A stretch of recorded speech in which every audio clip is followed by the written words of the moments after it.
Hi guys, welcome back to my channel DH vlogs. Friends, ఇంకా మన ఛానల్ని ఎవరైతే కొత్తగా చూస్తున్నారో వాళ్ళు ప్లీజ్ సబ్స్క్రైబ్ చేసుకోండి, అలాగే లైక్ చేసి షేర్ చేయండి. అప్పుడు నేను చేసే కొత్త వీడియోస్ మీ ముందుకు వస్తాయి. ఇంకా టాపిక్లోకి వెళ్ళిపోదాం. ఏంటి డెకరేషన్ అనుకుంటున్నారా? అదే అండి, మా అన్న కొడుకు, మా మేనల్లుడు శర్వన్ బర్త్డే అనమాట. మేము బర్త్డేకి అయితే విజిట్ చేసాము. ఇంకా ఈ కేక్ అయితే మీకు ఆల్రెడీ ఇంట్రడ్యూస్ చేశాను. ట్రెండింగ్లో ఉన్న ఐస్ క్రీమ్ కేక్ అనమాట. ఈ కేక్ చుట్టూ కూడా బాయ్స్కి సంబంధించిన వెహికల్స్ థీమ్ అయితే ప్రిపేర్ చేశారు వీళ్ళు. అండ్ దెన్ ఇది వచ్చి తన థర్డ్ బర్త్డే అనమాట. ఇదోండి వచ్చేసాడు మా మేనల్లుడు. ఇటు సైడ్ ఉన్నది పెద్దల్లుడు, అక్కడ బర్త్డే వచ్చి రెండో అల్లుడు అనమాట. అండ్ దెన్ ఈ బర్త్డే థీమ్ వచ్చి అబ్బాయి కదా, సో వెహికల్స్ చాలా ఇష్టపడతారు కాబట్టి, తనకి వెహికల్స్ అంటే ఇష్టం కాబట్టి వెహికల్స్ థీమ్ అయితే డెకరేట్ చేశారు. ఇంకా ఫైనల్గా డెకరేషన్ అవుట్పుట్ ఎలా ఉందో కాస్త కమెంట్ చేయండి. ఈ డెకరేషన్ మొత్తం కూడా మా అన్న వాళ్ళే డెకరేట్ చేశారనమాట హౌస్ని. అండ్ ఫైనలీ కేక్ కటింగ్ అయితే స్టార్ట్ అయిపోయింది. వాళ్ళు వచ్చి మా రెండో అన్న అండ్ రెండో వదిన అనమాట. వాళ్ళ బాబు, ఈ బాబు పేరు శర్వన్ రెడ్డి.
ఇదో ఫ్రెండ్, ఇంకా మేమైతే ఫ్యామిలీతో విజిట్ చేసాము. మేమైతే యాక్చువల్లీ తనకి మంచి టాయ్ కొనియాలని ప్లాన్ చేసాం. బట్ వర్షం పడుతుంది కాబట్టి మా ప్లాన్ అంతా మారిపోయింది. సో మనీ ఇచ్చామన్నమాట. వాళ్ళ మామ మనీ ఇస్తే వెంటనే జోబులో పెట్టుకుంటున్నాడు. సో అందరు నవ్వుకుంటున్నాము. ఎంతైనా ఈ జనరేషన్ పిల్లలు అంటే చాలా ఫాస్ట్, చాలా యాక్టివ్గా ఉంటారు. And overall that return gifts అయితే స్టార్ట్ చేశారు. పిల్లల అందరికన్నా పెద్ద పాప అనమాట, మా పెద్దన్న కూతురు, పేరు లిఖిత. సో తన నుంచి స్టార్ట్ చేశారు. అండ్ దెన్ మా పాపకైతే ఇచ్చారనమాట. She is very exciting to receive the gift అనమాట. వెళ్ళి వెయిట్ చేస్తుందనమాట, ఎప్పుడెప్పుడు దానికి రిటర్న్ గిఫ్ట్ తీసుకుంటుందా, ఏముందా అందులో చూడాలి అనేసి. అండ్ దెన్ వాళ్ళు మా చిన్న పాపకు కూడా ప్రజెంట్ చేశారు రిటర్న్ గిఫ్ట్.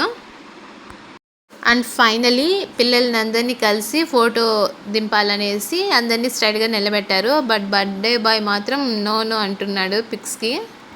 ఇంకా బర్త్డే అయితే చాలా అంటే చాలా బాగా జరిగిందనమాట. అండ్ ఫైనలీ నేనేం చెప్తున్నానంటే ఎప్పుడు అందరూ కలిసి ఉంటేనే చాలా బాగుంటుంది లైఫ్ అనేది. So guys, see you later in the next video. Bye.